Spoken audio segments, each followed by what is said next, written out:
Santapan Harian Senin 15 Desember 2025.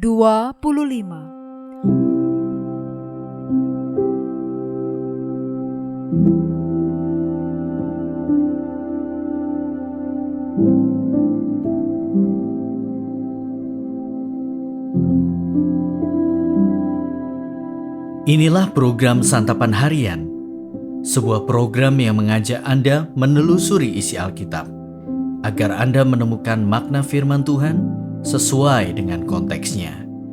Santapan Harian tertuju bagi Anda yang ingin memiliki kehidupan rohani yang segar, kuat, dan sigap. Hari ini kita akan membaca Ulangan pasal 22 ayat 13 hingga ayatnya yang ke-30. Namun sebelumnya, mari kita berdoa. Kami siapkan hati ini ya Tuhan untuk mendengarkan firman-Mu. Di dalam terang firman-Mu ya Kristus Yesus, kami memohon. Amin. Ulangan 22 ayat 13-30. Apabila seorang laki-laki mengambil istri dan menghampiri perempuan itu lalu membencinya dan membuat tuduhan palsu terhadapnya serta mencemarkan namanya dengan berkata, "Perempuan ini kuambil menjadi istriku, tetapi ketika ia kuhampiri, tidak kudapati padanya tanda keperawanan." Maka haruslah ayah dan ibu gadis itu memperlihatkan tanda keperawanan gadis itu kepada para tua-tua kota di pintu gerbang. Ayah gadis itu harus berkata kepada para tua-tua itu, "Aku telah memberikan anakku kepada laki-laki ini menjadi istrinya, lalu ia membencinya. Ketahuilah, ia membuat tuduhan palsu dengan berkata, tidak kudapati tanda keperawanan pada anakmu.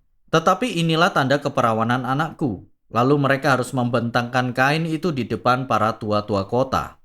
Para tua-tua kota harus mengambil laki-laki itu dan menghajar dia, lalu mendenda dia 100 sikal perak dan memberikan perak itu kepada ayah gadis itu. Sebab laki-laki itu telah mencemarkan nama seorang perawan Israel.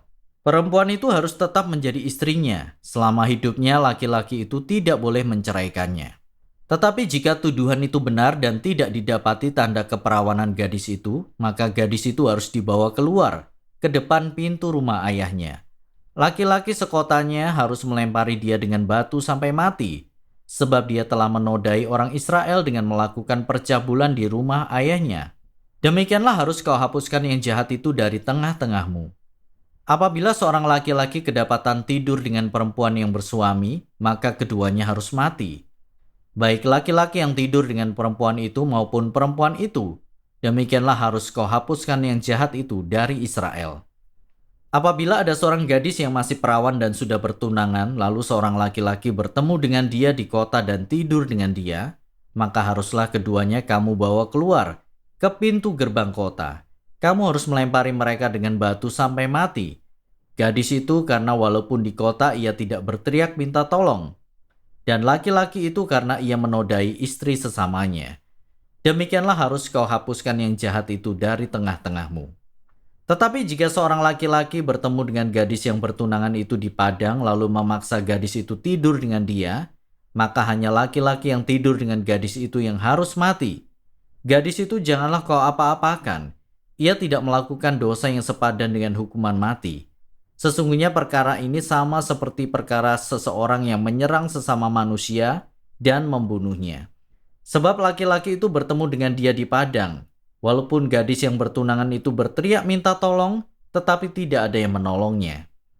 Apabila seorang laki-laki bertemu dengan gadis yang masih perawan dan belum bertunangan, lalu memaksa gadis itu tidur dengan dia dan mereka kedapatan, maka haruslah laki-laki yang tidur dengan gadis itu memberikan 50 sikal perak kepada ayah gadis itu, dan gadis itu menjadi istrinya.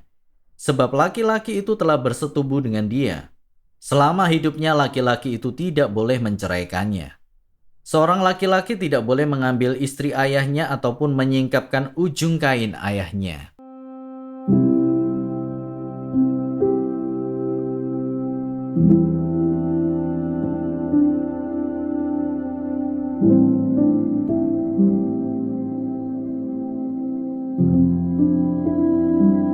Sahabat Santapan Harian, Bagian ini merupakan hukum moralitas seksual yang meliputi cara untuk menyelesaikan fitnah atau penipuan dalam perkawinan.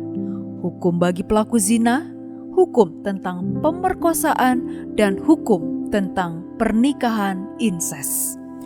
Teks ini mengajarkan bahwa umat Allah harus mengekang diri untuk tidak memfitnah atau menipu pasangan, untuk tidak berzina, memperkosa, atau melecehkan secara seksual. Hukum ini ditegaskan oleh Allah untuk menjaga kesucian dan kekudusan bangsa Israel dalam membangun keluarga. Kata mengekang berkaitan dengan mengendalikan, dan biasanya ada hubungannya dengan tali kekang yang dipakai untuk mengarahkan hewan agar tidak menjadi liar dan bergerak semaunya. Mengekang berarti mengendalikan, menahan, dan menguasai diri terhadap hasrat. Allah menegaskan perlunya orang menjaga integritas dalam pernikahan.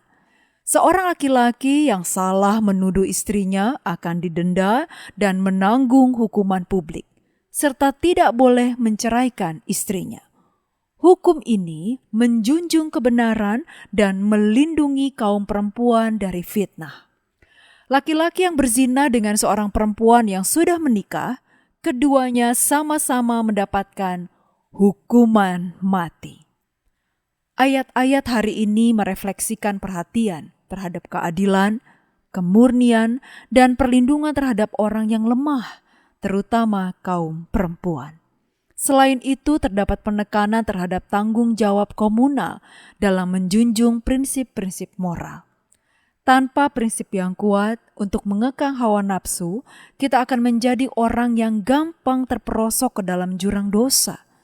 Tak pandang lelaki atau perempuan, orang dewasa ataupun anak-anak, kita sama-sama memiliki kerentanan dalam pemenuhan hasrat.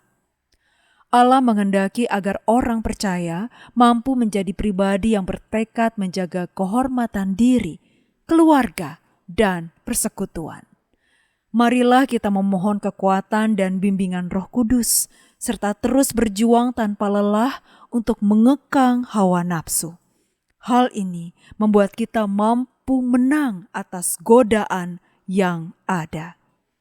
Mari kita berdoa. Kami datang kepadamu ya Kristus yang penuh kasih, dengan hati yang tulus, memohon kekuatan untuk mengekang hawa nafsu yang sering menggoda kami. Bantu kami untuk menjaga pikiran dan hati kami agar tetap fokus pada kebaikan dan kehendak-Mu.